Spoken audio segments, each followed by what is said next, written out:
Divergent, Chapter 11. The next morning, I don't hear the alarm, shuffling feet, or conversations as the other initiates get ready.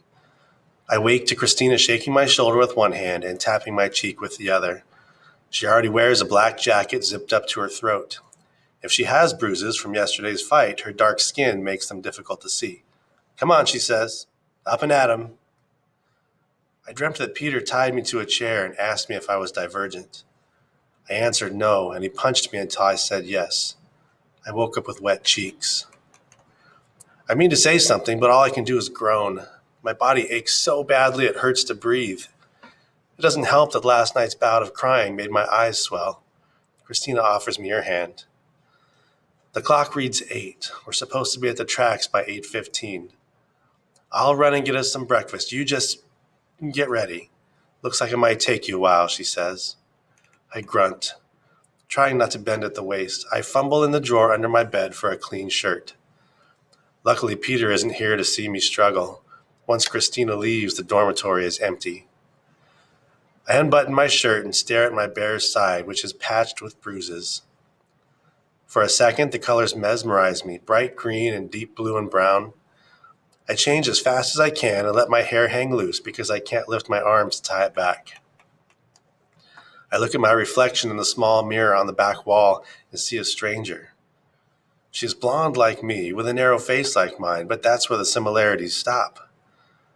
I do not have a black eye and a split lip and a bruised jaw. I'm not as pale as a sheet. She can't possibly be me, though she moves when I move. By the time Christina comes back, a muffin in each hand, I'm sitting on the edge of my bed staring at my untied shoes. I will have to bend over to tie them. It will hurt when I bend over. But Christina just passes me a muffin and crouches in front of me to tie my shoes. Gratitude surges in my chest, warm like a little like an ache. Maybe there is some abnegation in everyone, even if they don't know it. Well, in everyone but Peter. "Thank you," I say. "Well, we would never get there on time if you had to tie them yourself," she says. "Come on, you can eat and walk at the same time, right?" We walk fast toward the pit. The muffin is banana flavored with walnuts. My mother baked bread like this once to give to the factionless, but I never got to try it. I was too old for coddling at that point.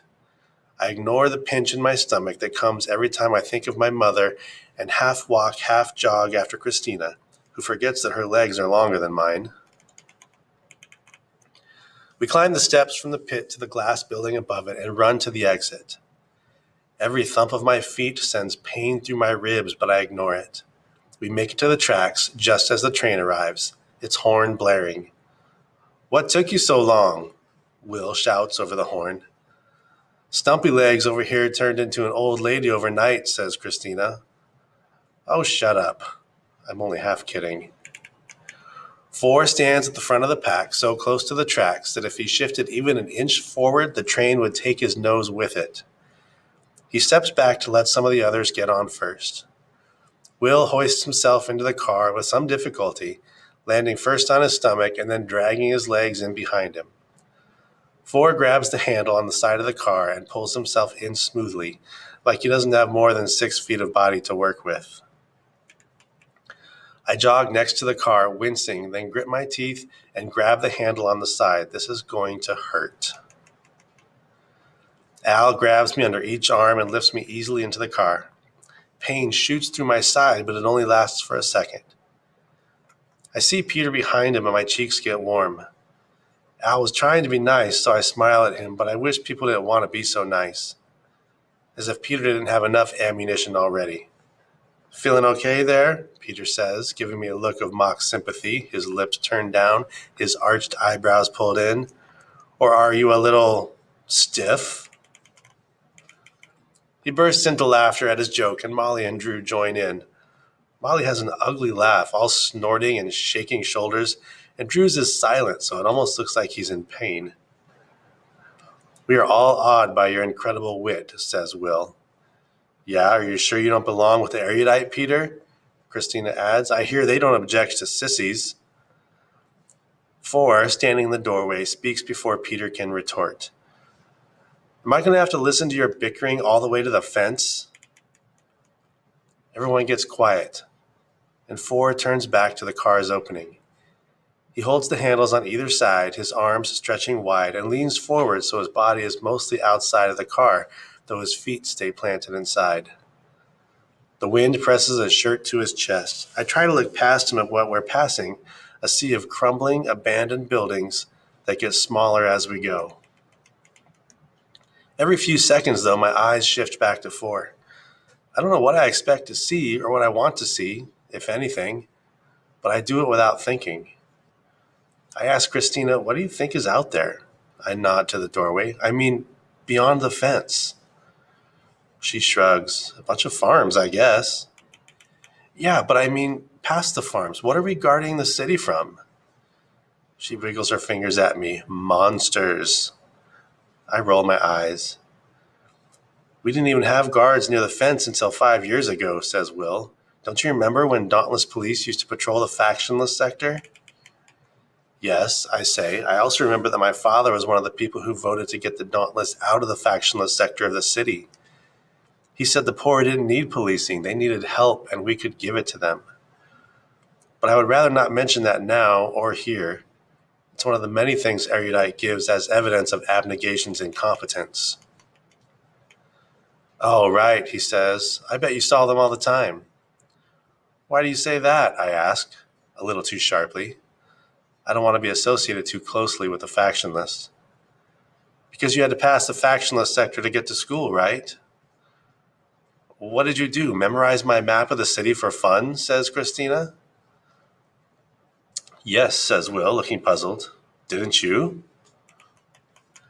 The train's brakes squeal and we all lurch forward as the car slows. I'm grateful for the movement. It makes standing easier. The dilapidated buildings are gone, replaced by yellow fields and train tracks. The train stops under an awning. I lower myself to the grass, holding the handle to keep me steady. In front of me is a chain-link fence with barbed wire strung along the top. When I walk forward, I notice that it continues farther than I can see, perpendicular to the horizon. Past the fence is a cluster of trees, most of them dead, some green. Milling around on the other side of the fence are dauntless guards carrying guns. Follow me, says 4. I stay close to Christina. I don't want to admit it, not even to myself, but I feel calmer when I'm near her. If Peter tries to taunt me, she will defend me. Silently, I scold myself for being such a coward. Peter's insults shouldn't bother me, and I should focus on getting better at combat, not on how badly I did yesterday. And I should be willing, if not able, to defend myself instead of relying on other people to do it for me. 4 leads us toward the gate, which is as wide as a house and opens up to the cracked road that leads to the city. When I came here with my family as a child, we rode in a bus on that road and beyond to Amity's Farms, where we spent the day picking tomatoes and sweating through our shirts. Another pinch in my stomach. If you don't rank in the top 5 at the end of initiation, you will probably end up here, says 4, as he reaches the gate. Once you are a fence guard, there is some potential for advancement, but not much. You may be able to go on patrols beyond Amity's Farms, but patrols for what purpose? Asks Will. 4 lifts a shoulder. I suppose you'll discover that if you find yourself among them. As I was saying, for the most part, those who guard the fence when they are young continue to guard the fence. If it comforts you, some of them insist that it isn't as bad as it seems. Yeah, at least we won't be driving buses or cleaning up other people's messes like the factionless, Christina whispers in my ear. What rank were you? Peter asks 4. I don't expect 4 to answer, but he looks levelly at Peter and says, I was first. And you chose to do this? Peter's eyes are wide and round and dark green. They would look innocent to me if I didn't know what a terrible person he is. Why didn't you get a government job? I didn't want one, 4 says flatly. I remember what he said on the first day about working in the control room where the Dauntless monitored the city's security. It is difficult for me to imagine him there, surrounded by computers. To me, he belongs in the training room. We learned about faction jobs in school. The Dauntless have limited options. We can guard the fence or work for the security of our city. We can work in the Dauntless compound. drawing tattoos or making weapons or even fighting each other for entertainment. Or we can work for the Dauntless leaders. That sounds like my best option. The only problem is that my rank is terrible and I might be factionless by the end of stage 1. We stop next to the gate. A few Dauntless guards glance in our direction, but not many.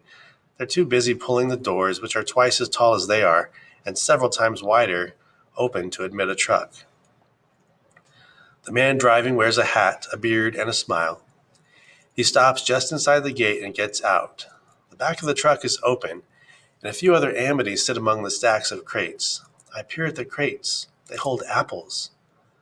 Beatrice, an Amity boy says. My head jerks at the sound of my name.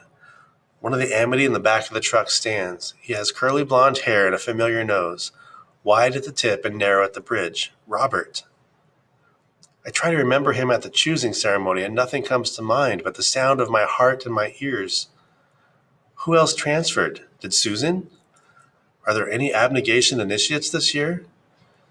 If abnegation is fizzling, it's our fault. Robert's and Caleb's and mine. Mine. I push the thought from my mind. Robert hops down from the truck. He wears a gray t-shirt and a pair of blue jeans. After a second's hesitation, he moves toward me and folds me in his arms. I stiffen. Only in Amity do people hug each other in greeting. I don't move a muscle until he releases me. His own smile fades when he looks at me again. Beatrice, what happened to you? What happened to your face? Nothing, I say. Just training. Nothing. Beatrice, demands a nasal voice next to me. Molly folds her arms and laughs. Is that your real name, Stiff? I glance at her. What did you think Tris was short for? Oh, I don't know. Weakling? She touches her chin. If her chin was bigger, it might balance out her nose, but it is weak and almost recedes into her neck. Oh, wait, that doesn't start with Tris. My mistake. There's no need to apologize to her, Robert says softly. I'm Robert, and you are? Someone who doesn't care what your name is, she says. Why don't you get back in your truck? We're not supposed to fraternize with the other faction members. Why don't you get away from us? I snap. Right. Wouldn't want to get between you and your boyfriend, she says. She walks away smiling. Robert gives me a sad look. They don't seem like nice people. Some of them aren't. You could go home, you know. I'm sure abnegation would make an exception for you. What makes you think I want to go home? I ask, my cheeks hot. You think I can't handle this or something? It's not that, he shakes his head. It's not that you can't, it's that you shouldn't have to. You should be happy. This is what I chose. This is it. I look over Robert's shoulder. The dauntless guards seem to have finished examining the truck. The bearded man gets back into the driver's seat and closes the door behind him. Besides, Robert, the goal of my life isn't just to be happy. Would it be easier, though, if it was? He says. Before I can answer, he touches my shoulder and turns toward the truck. A girl in the back has a banjo on her lap. She starts to strum it as Robert hoists himself inside, and the truck starts forward, carrying the banjo sounds and her warbling voice away from us. Robert waves to me, and again I see another possible life in my mind's eye. I see myself in the back of the truck, singing with the girl, though I've never sung before, laughing when I'm off-key, climbing trees to pick the apples, always peaceful and always safe. The dauntless guards close the gate and lock it behind them. The lock is on the outside. I bite my lip. Why would they lock the gate from the outside and not the inside? It almost seems like they don't want to keep something out. They want to keep us in. I push the thought out of my head. That makes no sense. 4 steps away from the fence where he was talking to a female dauntless guard with a gun balanced on her shoulder a moment before. I am worried that you have a knack for making unwise decisions, he says when he's a foot away from me. I cross my arms. It was a 2-minute conversation. I don't think a smaller time frame makes it any less unwise. He furrows his eyebrows and touches the corner of my bruised eye with his fingertips. My head jerks back. But he doesn't take his hand away. Instead, he tilts his head and sighs, you know, if you could just learn to attack first, you might do better. Attack first, I say. How will that help? You're fast. If you can get a few good hits in before they know what's going on, you could win. He shrugs and his hand falls. I'm surprised you know that, I say quietly. Since you left halfway through my one and only fight. It wasn't something I wanted to watch, he says. What's that supposed to mean? He clears his throat. Looks like the next train is here. Time to go, Triss.